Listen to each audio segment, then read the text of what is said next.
22 അധ്യായം. സഹോദരന്മാരും പിതാക്കന്മാരുമായുള്ളവരെ, എനിക്കിന്ന് നിങ്ങളോടുള്ള പ്രതിവാദം കേട്ടുകൊള്ളുവിൻ. എന്നാൽ എബ്രായ ഭാഷയിൽ സംസാരിക്കുന്നത് കേട്ടിട്ട് അവർ അധികം മൗനമായി നിന്നു. അവൻ പറഞ്ഞതെന്തെന്നാൽ, ഞാൻ കിലിക്കയിലെ ബർസസിൽ ജനിച്ച യഹൂദനും ഈ നഗരത്തിൽ വളർന്ന് ഗമാലിയേലിന്റെ കാൽക്കലിരുന്ന് പിതാക്കന്മാരുടെ ന്യായപ്രമാണം സൂക്ഷ്മതയോടെ അഭ്യസിച്ചവനുമാകയാൽ നിങ്ങളെല്ലാവരും ഇന്ന് ഇരിക്കുന്നത് പോലെ ദൈവസേവയിൽ എരിവുള്ളവനായിരുന്നു. ഞാൻ പുരുഷന്മാരെയും സ്ത്രീകളെയും പിടിച്ചുകെട്ടി തടവിൽ ഏൽപ്പിച്ചും ഈ മാർഗക്കാരെ കൊല്ലുവാനും മടിക്കാതെ ഉപദ്രവിച്ചും വന്നു. അതിന് മഹാപുരോഹിതനും മൂപ്പന്മാരുടെ സംഘമൊക്കെയും എനിക്ക് സാക്ഷികൾ. അവരോട് സഹോദരന്മാർക്കായി എഴുത്തു വാങ്ങിക്കൊണ്ട് ദമസ്കോസിൽ പാർക്കുന്നവരെയും പിടിച്ചുകണ്ടി ദണ്ഡനത്തിനായി യെരുശലേമിലേക്ക് കൊണ്ടുവരേണ്ടതിന് ഞാൻ അവിടേക്ക് യാത്രയായി. അങ്ങനെ പ്രയാണം ചെയ്ത് ദമസ്കസിനോടടുത്തപ്പോൾ ഏകദേശം ഉച്ചയ്ക്ക് പെട്ടെന്ന് ആകാശത്തുനിന്ന് വലിയൊരു വെളിച്ചം എന്റെ ചുറ്റും മിന്നി. ഞാൻ നിലത്ത് വീണു. ശൗലേ, ശൗലേ, നീ എന്നെ ഉപദ്രവിക്കുന്നത് എന്ത് എന്ന് എന്നോട് പറയുന്ന ഒരു ശബ്ദം കേട്ടു. കർത്താവേ, നീ ആരെന്ന് ഞാൻ ചോദിച്ചതിന്, നീ ഉപദ്രവിക്കുന്ന നസറായനായ യേശു ആകുന്നു ഞാൻ എന്ന് അവൻ എന്നോട് പറഞ്ഞു. എന്നോട് കൂടെയുള്ളവർ വെളിച്ചം കണ്ടുവെങ്കിലും എന്നോട് സംസാരിക്കുന്നവന്റെ ശബ്ദം കേട്ടില്ല. കർത്താവെ, ഞാൻ എന്തു ചെയ്യണമെന്ന് ചോദിച്ചതിന് കർത്താവ് എന്നോട്, എഴുന്നേറ്റ് ദമസ്കസിലേക്ക് പോക, നീ ചെയ്യേണ്ടതിന് വിധിച്ചിരിക്കുന്നതെല്ലാം അവിടെ നിന്നോട് പറയുമെന്ന് കൽപ്പിച്ചു. ആ വെളിച്ചത്തിന്റെ തേജസ് ഹേതുവായിട്ട് കണ്ണു കാണാകയാൽ കൂടെയുള്ളവരെന്നെ കൈക്ക് പിടിച്ചു നടത്തി. അങ്ങനെ ഞാൻ ദമസ്കസിലെത്തി.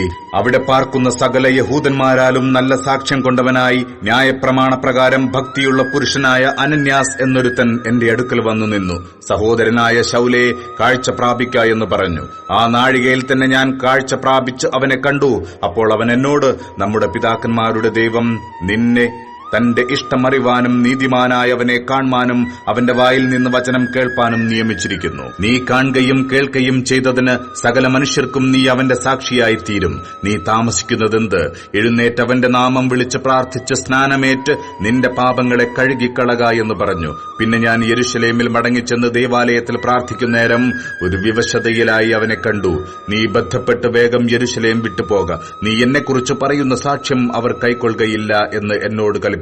അതിന് ഞാൻ, കർത്താവേ, നിന്നിൽ വിശ്വസിക്കുന്നവരെ ഞാൻ തടവിലാക്കുകയും പള്ളിതോറും അടിപ്പിക്കുകയും ചെയ്തു എന്ന് നിന്റെ സാക്ഷിയായ സ്തെഫാനോസിന്റെ രക്തം ചൊരിഞ്ഞപ്പോൾ ഞാനും സമ്മതിച്ച് അരികെ നിന്ന് അവനെ കൊല്ലുന്നവരുടെ വസ്ത്രം കാത്തുകൊണ്ടിരുന്നു എന്നും അവർ അറിയുന്നുവല്ലോ എന്ന് പറഞ്ഞു.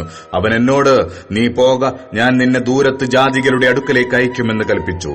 ഈ വാക്കോളം അവർ അവന് ചെവി കൊടുത്തു. പിന്നെ ഇങ്ങനത്തവനെ ഭൂമിയിൽ നിന്ന് നീക്കിക്കളക, അവൻ ജീവിച്ചിരിക്കുന്നത് യോഗ്യമല്ല എന്ന് നിലവിളിച്ചു പറഞ്ഞു. അവർ കൂക്കലിട്ടും വസ്ത്രം കീറിക്കളഞ്ഞും പൂഴിവാരി മേലോട്ടെറിഞ്ഞും കൊണ്ടിരിക്കുമ്പോൾ അവർ ഇങ്ങനെ അവന്റെ നേരെ ആർക്കുവാൻ സംഗതി എന്ത് എന്നറിയേണ്ടതിന് ചമ്മട്ടി കൊണ്ട് അവനോട് ചോദ്യം ചെയ്യണമെന്ന് സഹസ്രാധിപൻ പറഞ്ഞ് അവനെ കോട്ടയിലേക്ക് കൊണ്ടുപോകുവാൻ കൽപ്പിച്ചു.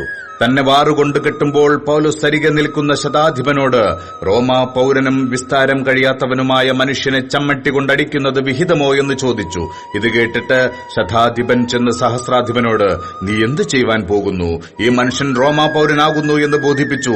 സഹസ്രാധിപൻ വന്ന്, നീ റോമാ പൌരൻ തന്നെയോ എന്നോട് പറക എന്ന് ചോദിച്ചതിന്, അതെ എന്ന് അവൻ പറഞ്ഞു. ഞാൻ ഏറിയ മുതൽ കൊടുത്ത് ഈ പൌരത്വം സമ്പാദിച്ചു എന്ന് സഹസ്രാധിപൻ പറഞ്ഞതിന്, ഞാനോ അങ്ങനെ ജനിച്ചിരിക്കുന്നു എന്ന് പൗലോസ് പറഞ്ഞു.